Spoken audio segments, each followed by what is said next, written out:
Okay, now welcome back. Here we are again.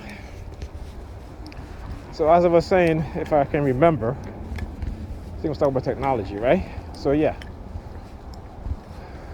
So as there's a reason why. Okay. And I was doing some research, and that's why I was up last night. Oh shit! I'm here walking across the street, not paying attention to the light.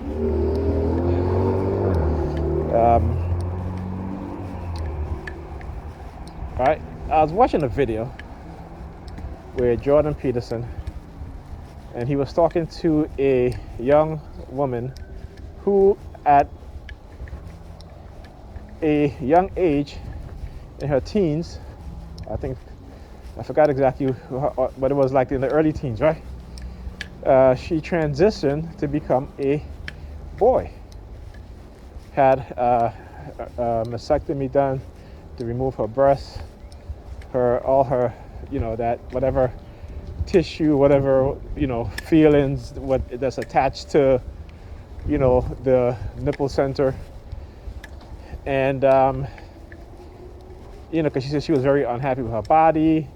She came into a teenager. She was on, social media and looking at these curvaceous women and how they were being liked and loved for their beauty and for their body. And, this is what social media does to young children, right? This is why my son doesn't have, I told his mother not to give him a social media account, but she did allow him to get TikTok, which is again, but I talk to him about these things, okay? So I have to make sure that he understands the dangers of social media and how they can influence you, particularly also online, particularly on Discord. That's why sometimes I go through his Discord to make sure that there's no pedophile trying to, have conversation with him, and which I've seen, and literally had to block them because I thought they were being very aggressive, talking sexual things to a 13-year-old. He was 12 years old at the time, right? 12-year-old at the time also. I think it was happened maybe last year, I think. So he was 13 then, right?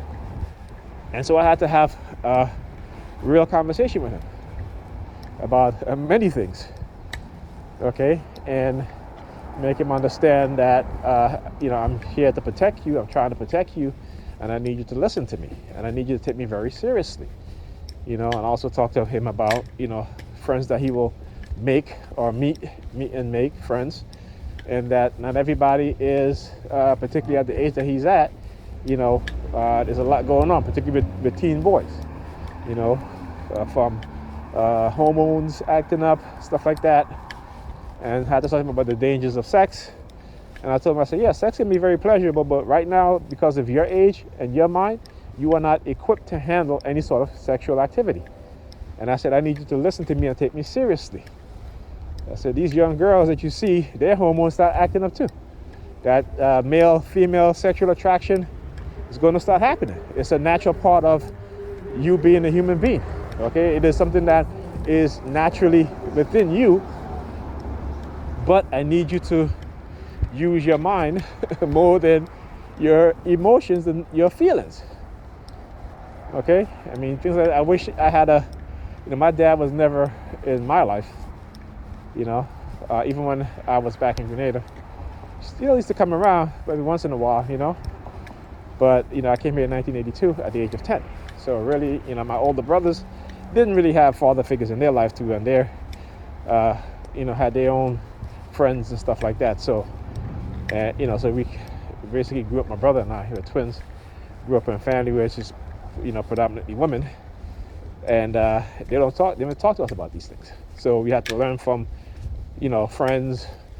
My mother used to work sometimes 2 jobs, and at night, we were up late watching porn. So I said to my son, I said, listen, I always, one thing about me as a father, and I try to, what I always try to do is to put myself in his shoes as a young boy at that age, because I remember what it was like to be a young boy at that age. too many of us at times, when we become adults, we have kids, we don't know how to connect with our kids, because instead of us trying to not only be parents, but also come from a place of understanding that we were also kids. So when he does things, I always say to him, listen, you may think you may be fooling me, but you're not, right? I said, I'm not one of those parents out there who don't remember what it was like to be your age. I remember what it was like to be your age. But what I just need you to do is to do certain things, right? So that I know that you are okay, that you are safe. And I need you to listen to me, okay? I said, there's certain things that I would like you to do. And I know, you got your friends in your mind, just in your friends and whatever it is that y'all are doing. But always remember, your safety is important to me, right? So even my daughter, I had ordered her some, they're not like, she's 9 years old. So she's getting to that stage now, like all little girls. They're getting 9, 10 years old. So, we know that social media has an influence on little girls. And she doesn't have a social media account. She has YouTube, and that's it, right? But still, and I watch her content on YouTube. Okay, she's not allowed to look at adult, videos that are, particularly where you see adult acting as children and stuff like that. Because those people these are adults that act like kids, because again, there's something within them that they have not fully embraced adulthood, right? So they have not reached, probably will never reach that level of maturity and the realization that they are adults. So when I see people and there's a lot of them too, and there's particularly, and I'm being honest here, particularly white men and white women who you see the vast majority of people who are making these kind of contents. So she's not allowed to watch those type of videos, only that is age appropriate, meaning that kids her age who are in a family, all right, you have parents with kids her age, and they do like family videos, stuff like that, right? And also, even within those family structure with these videos with these kids involved, they still talk about adult things like pregnancy and having a baby and stuff like that. So, my daughter, she loved to play with dolls. This is the one thing that I know. And, let's bring it back to that video with Jordan Peterson. And he's asking this because she detransitioned, right? And it was hard for her because,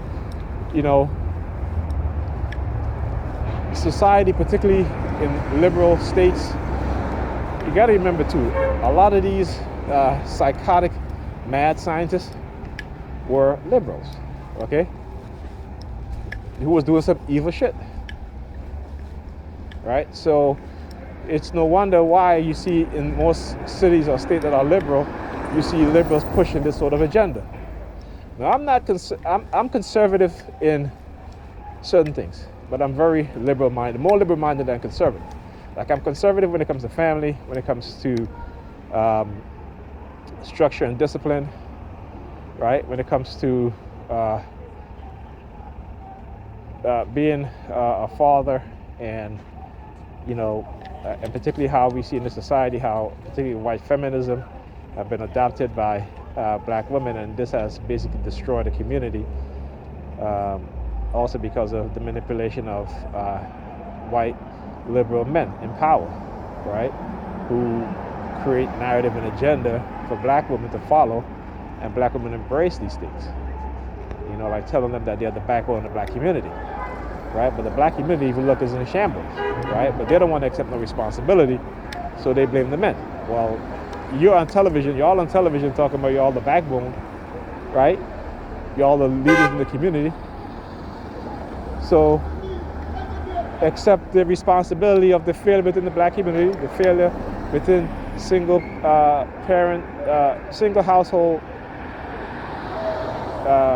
parents, or single households headed by women raising children, and the negative outcome of those children being raised in single household headed by women. You always got to, always, it's always some type of shit, right? It's always some type of. I'll tell you, man. I love my people. I love my people.